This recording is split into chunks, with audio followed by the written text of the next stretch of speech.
అందరికీ నమస్కారం. సంకల్పయాత్ర ఇది రాజకీయ యాత్ర కాదు, దైవ సంకల్పం. దేవుడుకు మొక్కుకున్న మొక్కు, దేవుడు నాకు ఇచ్చిన నా కోరికను తీర్చినందుకు ఆయన మొక్కును రుణం తీర్చుకోవటమే. దయచేసి ఇది రాజకీయ యాత్ర కాదు, ఏ రాజకీయ పార్టీలకు సంబంధం లేదు. ఇది నేను అభిమానంతో ఎంకన్న కొండకు ఇక్కడి నుంచి నడిచి వెళ్తున్నా.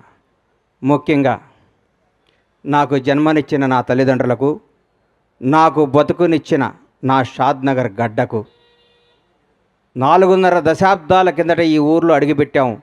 మామూలు కుటుంబంగా అడుగుపెట్టిన మాకు ఈ స్థాయి, ఈ స్టేటస్, ఈ అంతస్తు ఇచ్చిన ఈ షాద్నగర్ గడ్డ ఈ ప్రపంచంలో నాకు ఎంత ఇష్టమైన గడ్డ. అలాగే నా జీవితానికి అర్థం చెప్పి నేనున్నాను అని నన్ను ముందుకు నడిపించిన నా దైవ సమానులు పవన్ కళ్యాణ్ గారికి ఈ సందర్భంగా ఇంకొకసారి హృదయపూర్వక కృతజ్ఞతలు తెలియజేసుకుంటూ నా అడుగు ముందుకేస్తున్నాను. ఇది విచిత్రమో దైవ నిర్ణయమో నాకు తెలియదు. నేను హైదరాబాద్ మెగాస్టార్ చిరంజీవి గారిని చూద్దామని పోయా. ఫస్ట్ ఆయన హీరోగా నటించిన సినిమా నా థియేటర్లో ఆడుతుంది. ఈరోజు ఇక్కడ సంకల్పయాత్ర మొదలు పెడుతున్నా. ఎందుకంటే నాకు అదృష్టం ఏముంది. ఇది సంకల్పం. ఓ రోజు ఉదయాన్నే 4 4:30 నేను నిద్రలేసే అలవాటు. లేవంగానే నా ఫోన్ చూస్తే నంద్యాలలో చంద్రబాబు నాయుడు గారు అరెస్ట్ చేస్తున్నారు అని చెప్పారు. షాక్ అయిపోయాను. ఇదేంద్రా నాయన చంద్రబాబు గారిని అరెస్ట్ చేయటమని. నేను అనుకున్నాను చంద్రబాబు గారిని గుంటూరు తీసుకొస్తారు, అక్కడ బెయిల్ ఇస్తారు. బెయిల్ ఇచ్చినాక ఒక నాయకుడు 15 ఏళ్ల పాటు ముఖ్యమంత్రిగా చేసిన మహోన్నత వ్యక్తి, 40 ఏళ్ల సుదీర్ఘ రాజకీయ జీవితం కలిగిన వ్యక్తి, ప్రపంచవ్యాప్తంగా తెలుగు వాడికి గుర్తింపు తీసుకున్న మహోన్నత శక్తి ఆయనకి ఎందుకు జరుగుద్దులే అనుకున్నాను. సాయంత్రం వరకు ఆ నిద్రాహారాలు మాని చూస్తూ ఉన్నాను. ఎప్పుడు వస్తుందా అని. రాంగాలే ఆయన జైలుకి పంపిస్తున్నామన్నారు. అప్పుడు కూడా మనసును చంపుకున్నాను. రాజమండ్రి జైల్లోకి వెళ్ళే లోపు డెఫినెట్గా సార్కి బెయిల్ వస్తుంది, ఏం కాదు ఇది కూడా ఆయనకి కూడా తెలుగు ప్రజలకు తెలుస్తుందిలే ఇది నిజమేంటో అబద్ధమేంటో అనుకుంటూ ఉండగానే లోపలికి వెళ్ళారు. 1వ రోజు, 2వ రోజు, 3వ రోజు, 4వ రోజు అలా రోజులు గడుస్తున్నాయి. సార్ బయటికి రావట్లేదు. లోపల ఏం చేస్తున్నారని చిన్న టెన్షన్, చిన్న భయం స్టార్ట్ అయింది. ప్రతిరోజు ప్రతి క్షణం ఈయన ఎప్పుడు బయటకు వస్తారా అంటూ ఉండేవాళ్ళు.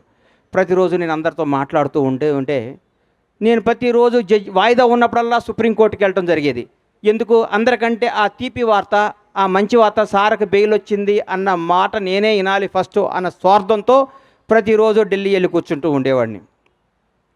ఢిల్లీ వెళ్ళి కూర్చుంటే ఒకరోజు కంపల్సరీ ఈయనకి బెయిల్ వస్తుంది, అందరూ హ్యాపీగా ఉండండి అందరం అనుకోవటం జరిగింది. మాట్లాడుకున్నాం.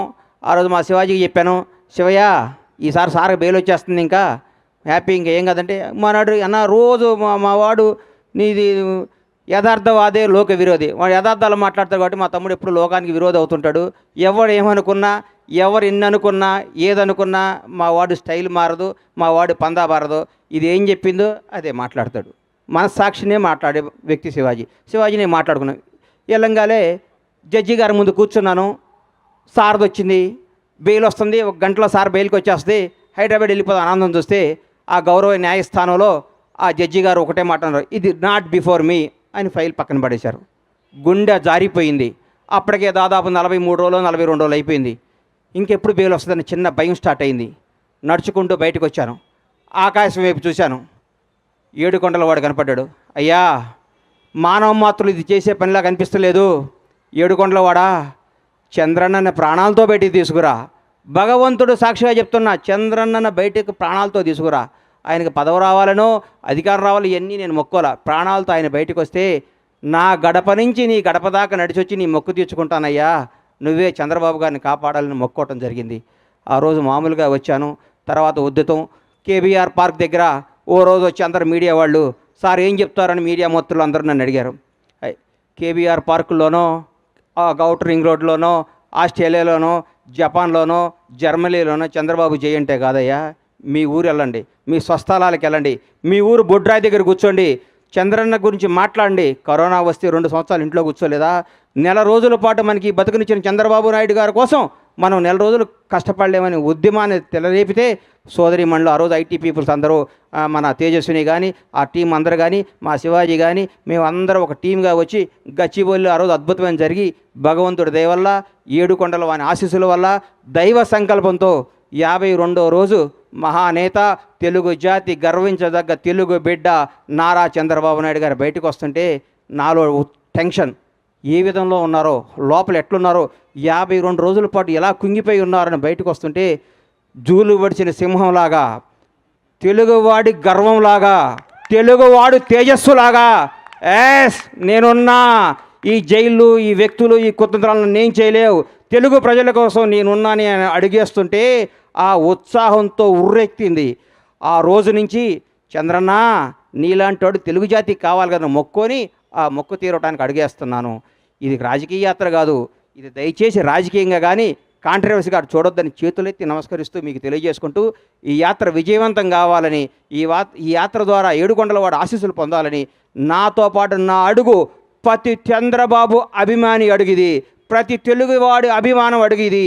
ఈరోజు వెంకటేశ్వర స్వామి ఆశీస్సులతో అన్న గణేష్ అన్న సంకల్ప యాత్ర ఈరోజు ఈ కార్యక్రమం ప్రారంభించినందుకు వారు మంచి సంకల్ప యాత్రని కార్యక్రమాన్ని శ్రీకారం చుట్టారు కనుక తెలుగువాడిగా నా బాధ్యతగా రావాలని దంపతులతో రావడం జరిగింది.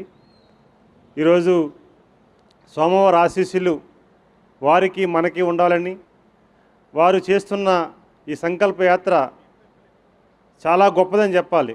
ఎందుకంటే ఆ రోజు మహనీయుడు చంద్రబాబు నాయుడు గారు కష్టాలు ఉండేటప్పుడు వారు అండగా ఉండి వారికి నా బాధ్యతగా నేను అండగా ఉండాలని వారు సంఘీభావం చెప్పి ఎంతోమందికి స్ఫూర్తినిచ్చారు.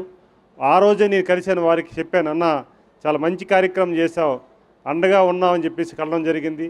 వారితో పాటు దేశ విదేశాల్లో ఉన్న ప్రతి తెలుగువాడు కూడా స్పందించి ఆ రోజు సంకల్పించారు. వారు కూడా శివాజీ గారు కూడా స్పందించి వారికి అండగా ఉన్న సందర్భాలు గుర్తు చేసుకోవాలి. అయితే అన్న చేస్తున్న సంకల్ప యాత్రకి చాలామంది తెలుగు ప్రజలు కూడా సంఘీభావం చెప్తున్నారు. వారు చెప్పినట్లుగా శివాజీ గారు చెప్పినట్లుగా 100% ఇక్కడ బయలుదేరిన వారు పదుల సంఖ్యలో ఉండొచ్చు, కానీ చివరి చేరే వరకు మాత్రం ఖచ్చితంగా వేల మంది చేరే పరిస్థితి కనిపిస్తుంది. ఖచ్చితంగా ఈ యాత్ర వారు సోమవారం ఆశీర్వాదంతో ముందుకు నడుస్తుంది. అలాగే మేము కూడా ఇప్పుడు అనుకున్నాం ఖచ్చితంగా చివర అక్కడ కూడా వారితో సోమవారం దర్శనం కూడా చేయాలనుకుంటున్నాను.